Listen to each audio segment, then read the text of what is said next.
Hi, I'm Phil Doster, here again to talk with you in terms of the Stallings family.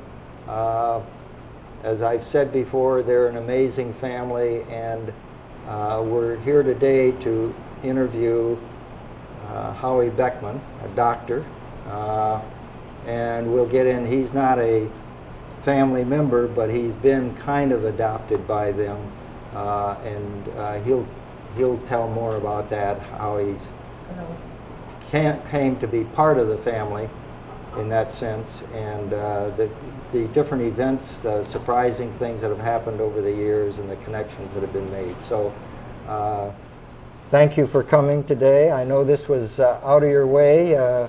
You live in Rochester, New York. Right.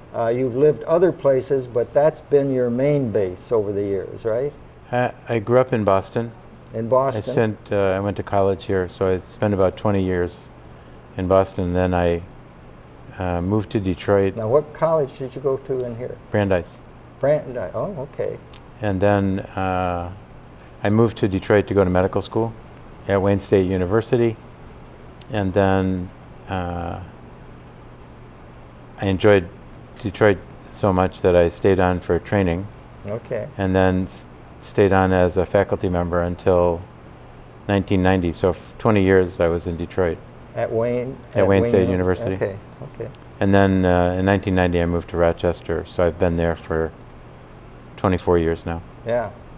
Well, I'm going to read some stuff from your, I went on the internet to find your bio kind of thing. Dr. Beckman earned his medical degree and completed his residency at Wayne State University, as you said. He completed the facilitator and training program at the American Academy on Communication and Healthcare.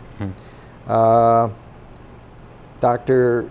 Beckman currently serves on the board of the American Academy on Communication and Healthcare and on the Health Services Research Studies section. Wow, this is complicated. But that's what you do now?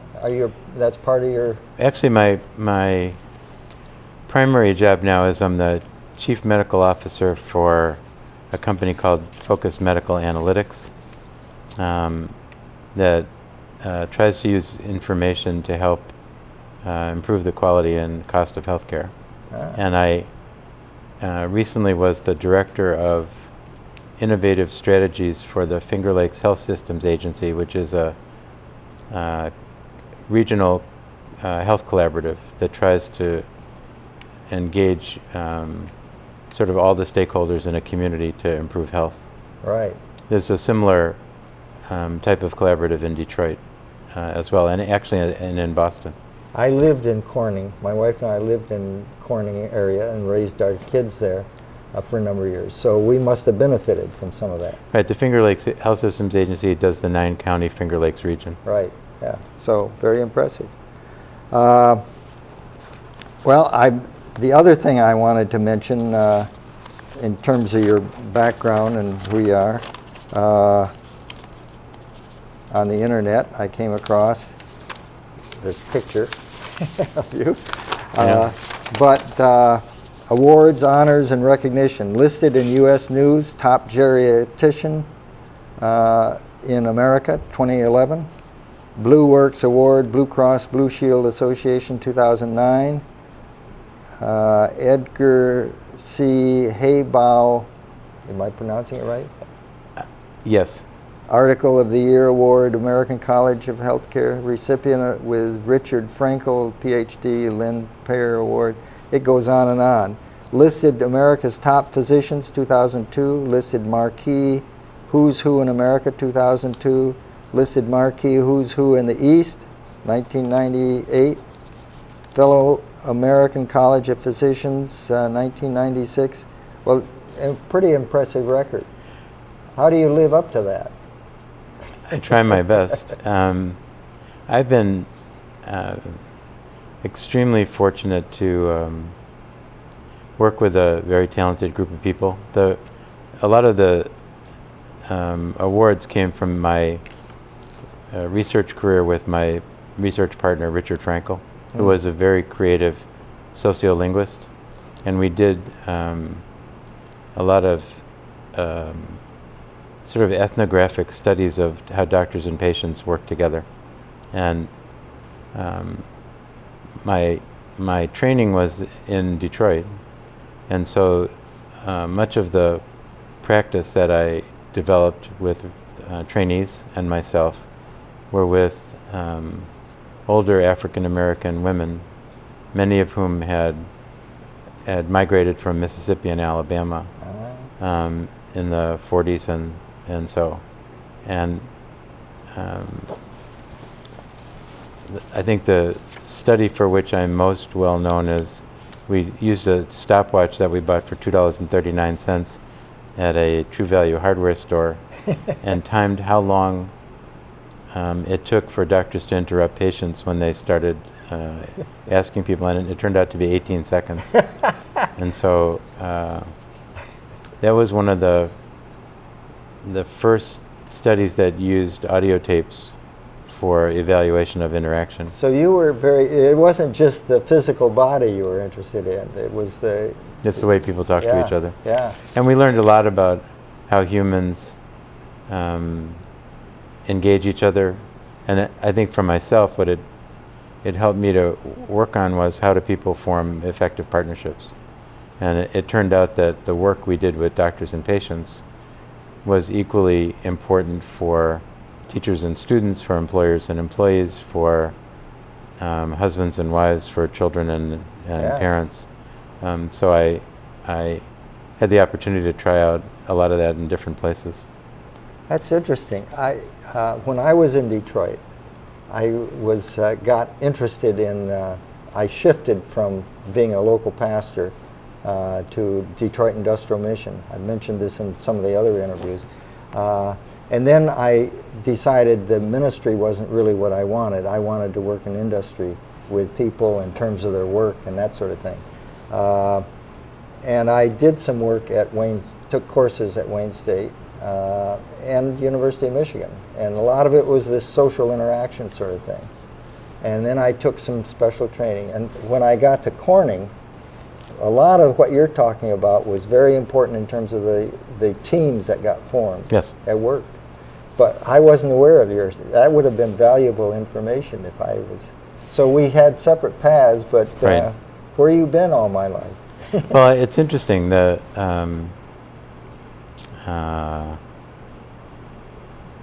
In creating effective medical care now, the emphasis is all on teamwork. And so rather than put everything on a physician, the work is being separated into teamwork. And how these teams function is currently the biggest barrier to changing healthcare significantly. And so a lot of what people are focusing on is how do you create relationships that are meaningful. There's two guys in Rochester who developed a model called self-determination theory, and what they argue is that what humans need in order to be motivated is a sense of competence that they're being asked to do something that works, a sense of autonomy so that they're not ordered around and told what to do all the time, and relatedness. And this relatedness in medicine has to do with doing what's right for the patients that people serve. But Gladys's family had relatedness down cold. That's true. And that they were as effective as I've ever seen a family be. We've talked a lot about you and your background, and I think that's important. But the connection is in terms of Gladys and her family. And I found when I worked with them, I was invited into her home. I stayed in her home for a while, and it was constantly coming and going, but not in a, they didn't fight with each other. They were just very collaborative and always making group decisions and stuff. I was impressed. So one of the things that helps people get along is if they have a common mission. Yeah.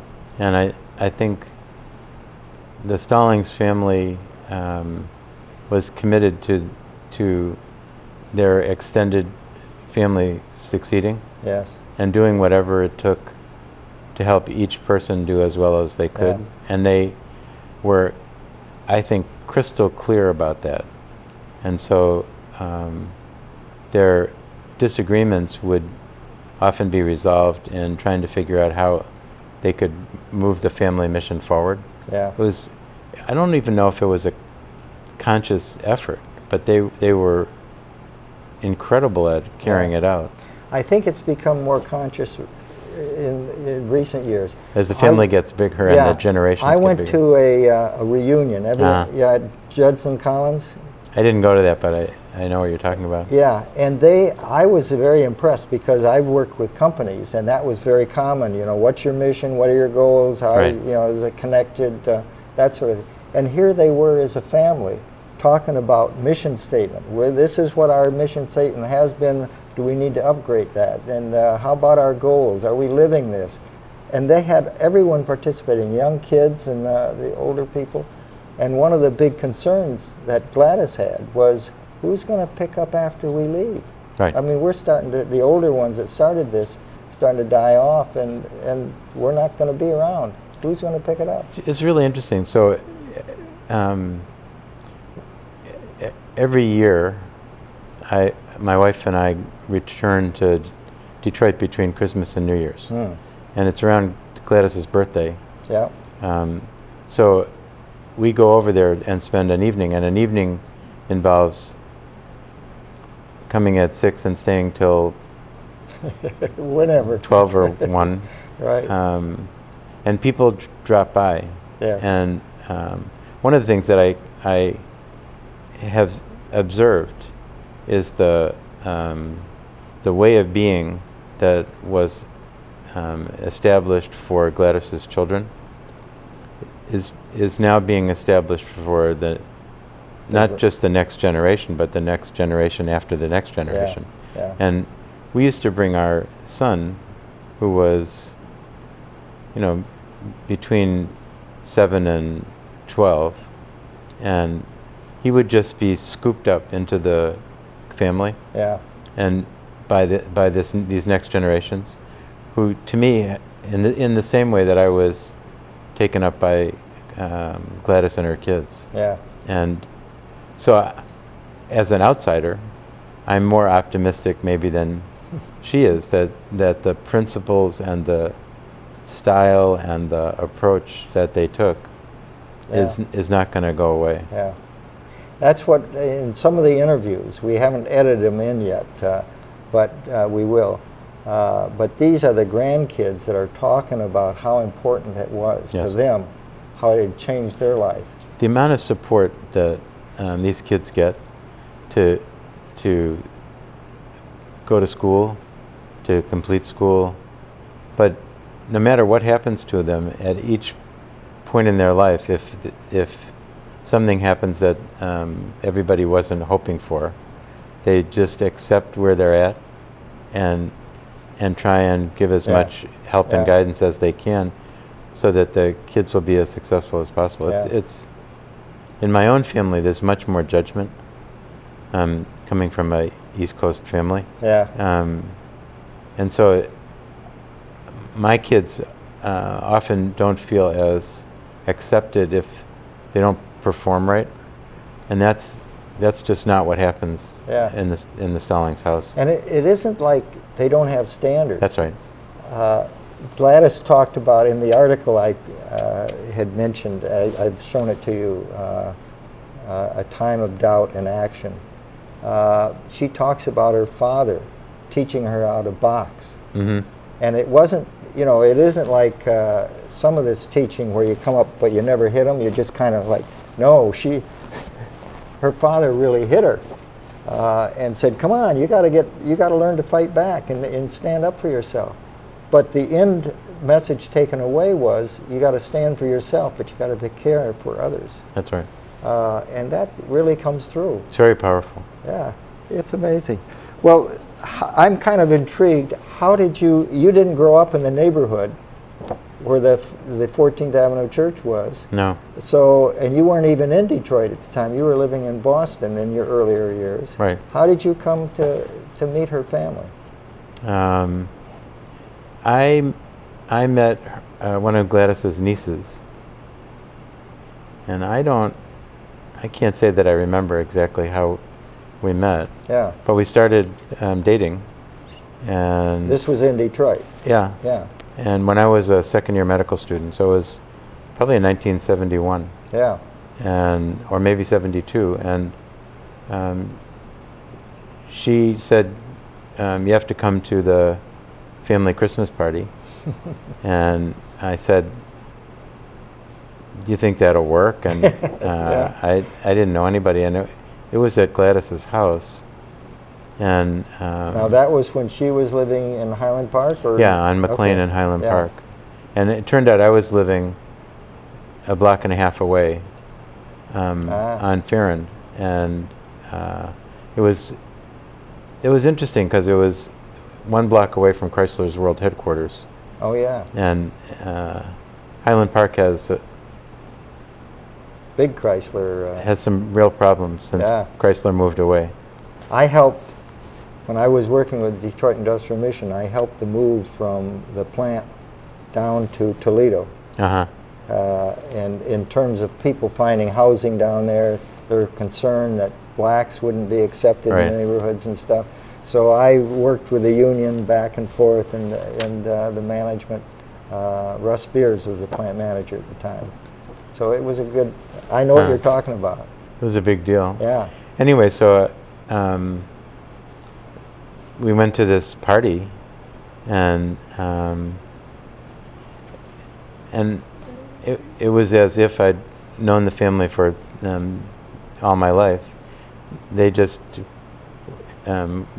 welcomed me as a relative. Yeah, and it wasn't phony put on. Oh no, and you know, there were folks playing music and people singing, and the food was a lot different from the northeastern Jewish food that I was raised on. Yeah. And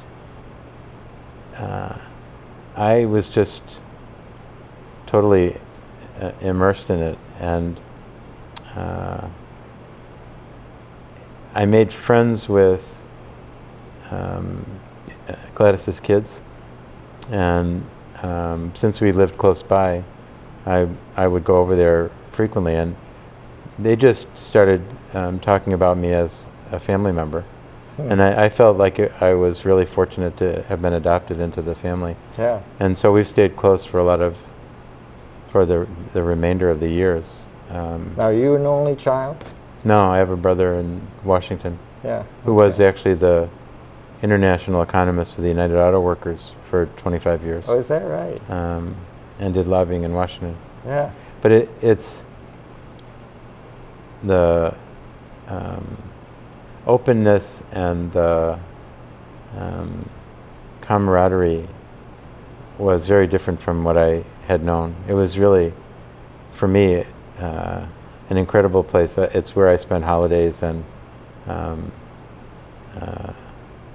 it was a way of being that I had really never seen before. It was some of it seemed, was Midwestern from an East Coast person, accepting that there are different kinds of people, and you can do that. But they were extraordinary.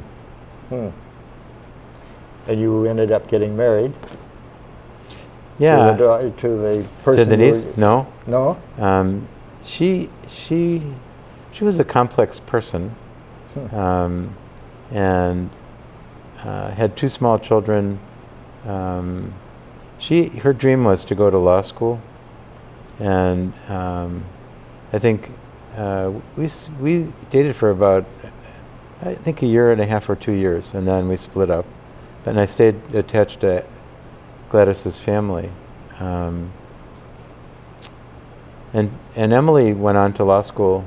She's done a lot of interesting things in her life. This is a very smart family, and they're courageous. They don't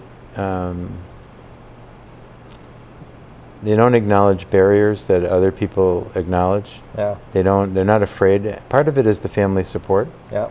And so they always know that there's this huge network of people behind them, encouraging them. And so, and Emily got her law degree and ended up doing a lot of volunteer time in Haiti. So it's a family that has a rich tradition of doing the right thing. That wouldn't surprise me, that kind of reaching out to others and helping. She was Gladys's sister's daughter. Yeah. So Phyllis was the sister. Yeah, yeah. I've met her sister, Gladys's sister, at Judson Collins. Mm-hmm. Yeah. Well, I understand. How are we doing time-wise? We got about another 10 minutes? Yeah, okay.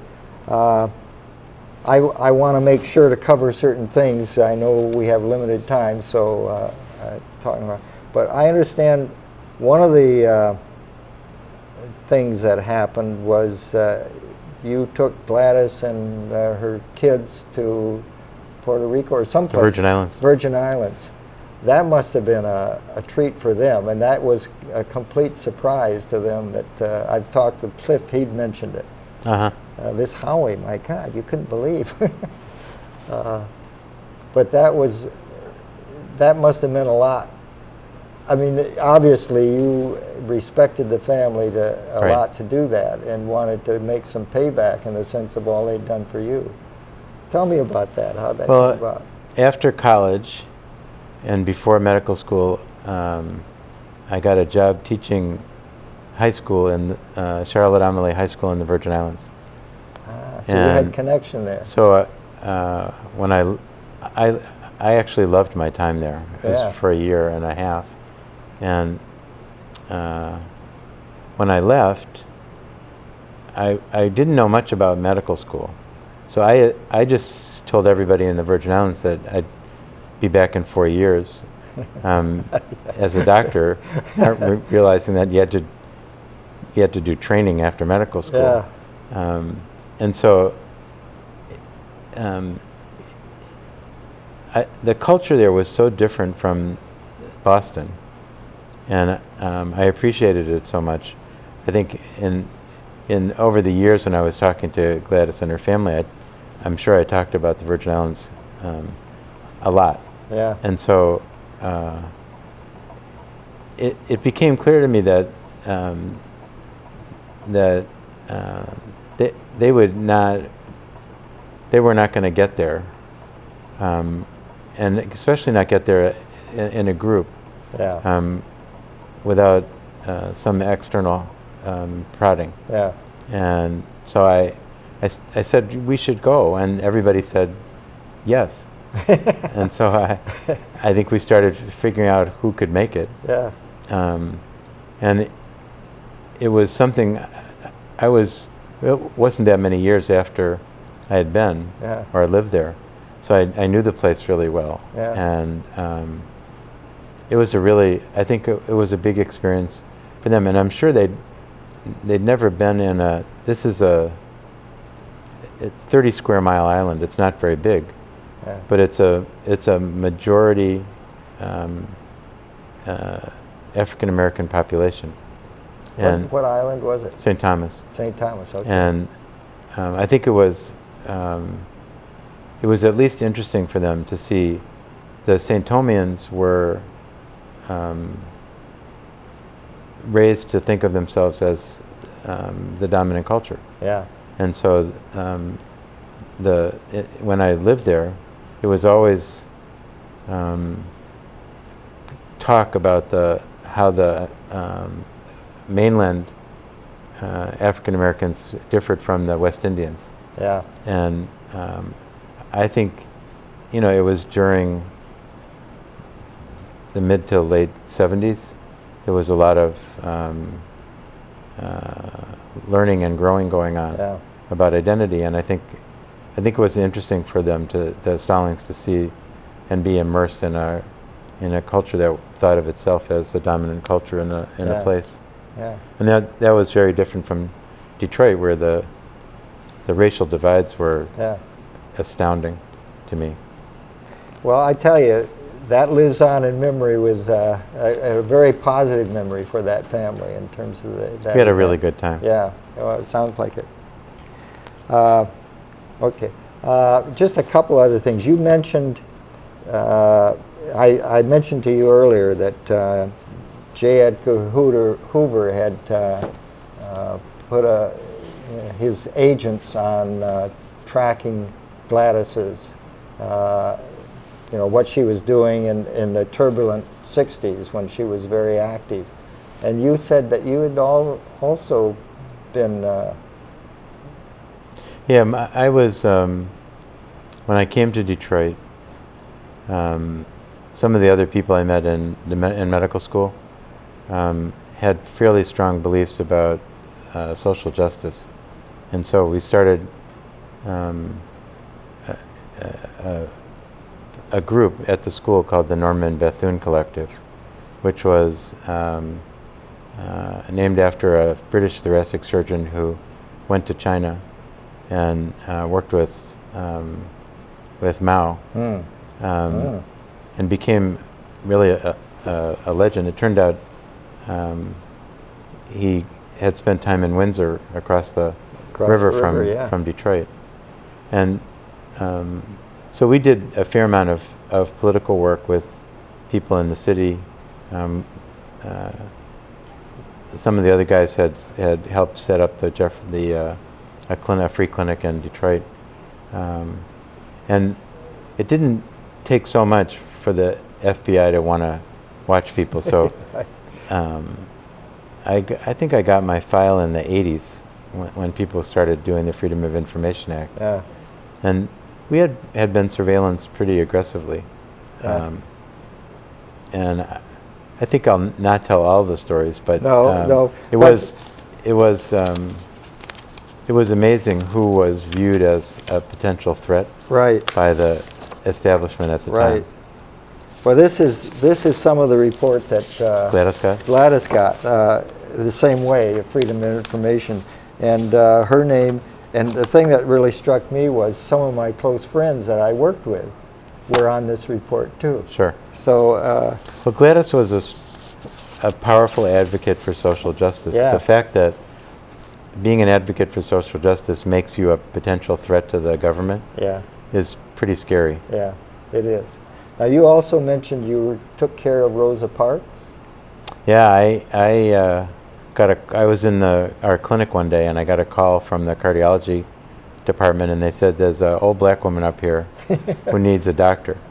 So I asked the residents. I said, someone needs to see this person. Yeah. But anybody got time? Everybody said they were too busy. So I said, well, I'll do her. And then you didn't know what her name was at that point. No. Yeah. And then all of a sudden, I realized that it was incredibly quiet in the clinic. And I said to the nurse, what's going on? She said, you have to go out front.